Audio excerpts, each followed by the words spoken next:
years ago. He came in here from Board Fáilte. The Right Honourable Sir Hugh Robertson was the name, and he was checked in here. Shortly after I opened, I got a phone call from Board Fáilte one day, and he said, "We have a gentleman who wants to come out to stay with you on Clare Island for a couple of days." And I said, "Can you give me his name?" "No," he said, "we won't, but you can take it from us that he's a very important person, and you must take extra care of him and all that sort of thing." Anyway, booked him in and went out to pick him up one day on the boat, and the squad car came down. It was the first car that came down, and he comes along in his Mercedes and down to the boat. Anyway, I introduced myself on the keys to him, and he said, "My name is Robertson, Mr. Robertson," and brought him in. He was the Australian ambassador to Ireland, and it's I can't put the year on. I must be about it'll probably be 68 or 69. Going back in 1969, I think, around that time. And he told me his life story, and he was sitting in the front porch one day in the hotel there, and I came in off the boat, and Michael Viney and Etna had just got married, and Michael and Etna were here decided to come in on their honeymoon. So I introduced him to Michael and Etna, and it was lovely to have these two extraordinary people as well there. And we were having a glass, a little drop of whiskey or something in the evening, and he said, "I go up to my room and I bring you down a whiskey, which it has an interesting story attached to it." So off he went. He brought down this bottle of whiskey, and he said, "My friends," he said, "these people that are producing this whiskey," and he said at the same time, he says, "I get anybody coming back from Australia, I always get them to bring me 1 or 2 bottles of this special whiskey." And he says, "They're very good friends," he says, "that are in this distillery, the people, the family," he says, "that owns this distillery." And the story is, he says, as far as that family are concerned, that the man who started this on, I'll put it this way, the guy who started the whole distillery business in Sydney, outside Sydney in Australia, was a man who came from Clare Island.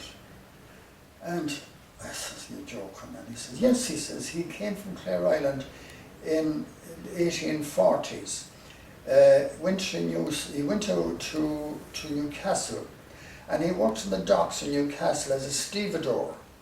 And he earned enough money," he says, "to take him to Australia." And he said when he got to Australia, he worked on a farm with a big farmer there. And he started distilling poitín, the Irish poitín, he says, on the farm. And he says it became, at that time in Australia, he says there was there was all sorts of stuff being distilled.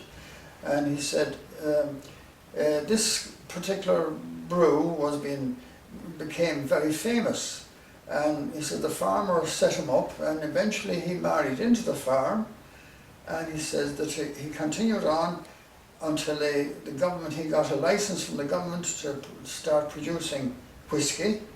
And he said that farm, that distillery is still going strong in Australia to this day. And he said they're very good friends of mine. He said it's a lovely whiskey, and I tasted it, and I wasn't a connoisseur of whiskey, but it tasted good. All I can say is it was good, but not much unlike the Irish whiskies, I suppose. But that was a very interesting story. And he gave me the name, and the name of the man was Bradshaw. And Bradshaw, I was saying to him, I said, "God, I'm not sure if I don't ever remember a Bradshaw a family by the name of Bradshaw on Clare Island." Well, he said, "No, this man's name was definitely Bradshaw, and he came from Clare Island." And sometime later then, I was doing a bit of a survey on the history of the island and names and everything like that. And I got in touch with a friend of mine who was in the Ordnance Survey in Dublin, Pat Ewing, who was on the island at this moment. And I told Pat the story. Pat said, "I'll have a look," he said, "when I come." And Pat went back home, and shortly afterwards I got a letter on the post with the Clare Island rates and census going back for God knows how many years. I still have it on file somewhere. And there was 2 families of Bradshaws on the island. And I said, "Jesus, there it is, there it is. He has it. He has it," and he was right. What was the whiskey called? Oh, Do you remember? you know, I can't remember. It wasn't Clare Island Puchin anyway, no? It wasn't Puchin anyway, no.